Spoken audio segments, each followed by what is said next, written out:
Hello and welcome to another session of the Ladder of Love Letter to My Sisters in the Pew.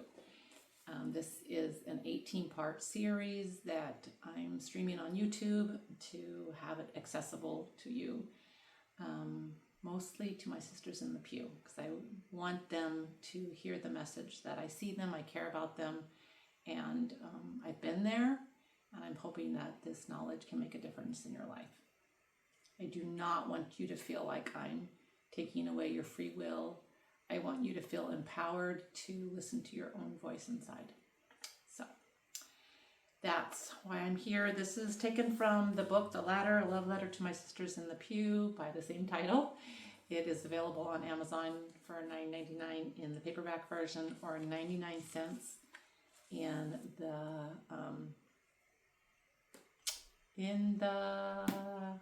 Kindle version. That's the word I'm looking for. Words are hard.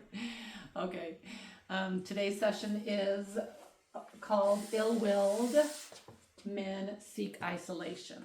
And I'm going to start by sharing a little bit of my story, which is in the first part here. If you're following along, it is on page 13. If not, I am reading it to you. My husband always seemed to be protecting us from an outside threat. He owned numerous guns. He would often do a thorough sweep of the house before he allowed us to enter it. Our property was surrounded by a tall chain-link fence with concertina wire on top. One day the power company came to read the power box, so I opened the fence and let the man in. When he found out about it, he was furious. He reminded me to never unlock the gate to a stranger. He insisted he was only trying to protect us. My husband started skipping church and wanted me to do the same. He blamed church people for treating him badly and living as hypocrites. He told me that I was abandoning my family responsibilities if I was attending church, so my attendance dropped off as well. My family lived not too far from us, and I remained involved in their lives. My parents still owned the farm which I had grown up on, and I loved being around my younger siblings. However, he did not like it when I spent time with them. He seemed to be jealous of the love I showed them. He began to act as if they were the enemy, saying they were trying to drive us apart. Sometimes the visits there became major battles when he would leave furious, telling me we're never going back there again. So on to page 27, isolation. Yeah.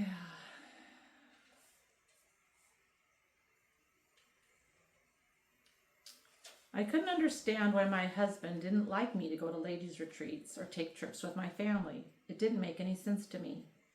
I encouraged him to go with his friends and go on fishing trips. But when you are married to an abusive husband, you have different life goals. I wanted him to socialize and be happy and to take time for himself. He wanted to manipulate and control me.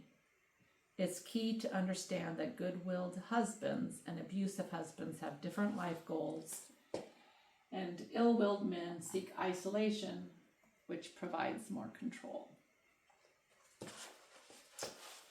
And then on to 42, page 42.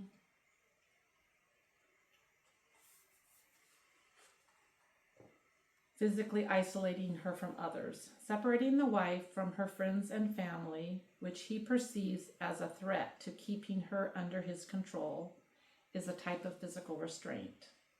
This keeps her from having access to a healthier viewpoint. An abuser needs control of his wife, but he uses isolation to help achieve that control. I'm going to read that again.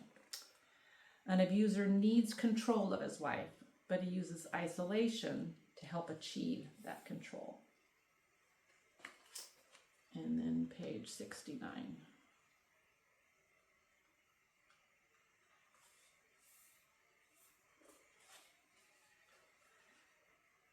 And this goes into as more control occurs, more possession occurs as well. And I'll talk about this a little more in a later session, but Yeah. Top of page 69. Since he owns her, it's absolutely paramount that he keeps her completely under his control.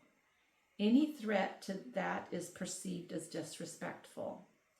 I was thinking about this in that little bit, I should have looked it up again, where Dr. Dobson was trying to tell the wife, what I need to do is tell her how to handle him. And that is absolutely not what you can do in these situations. When you're married to someone who is an abuser, any threat to that perceived ability for him to control her is considered disrespectful. This is from Lindy Bancroft's book, Why Does He Do That? It says, if my control and authority seems to be slipping, I have the right to take steps to reestablish the rule of my will, including abuse if necessary. So, yeah. Just to recap, ill-willed men seek isolation, which provides more control. This is why they do that. So, that's it for now. Thank you for your time. Bye for now.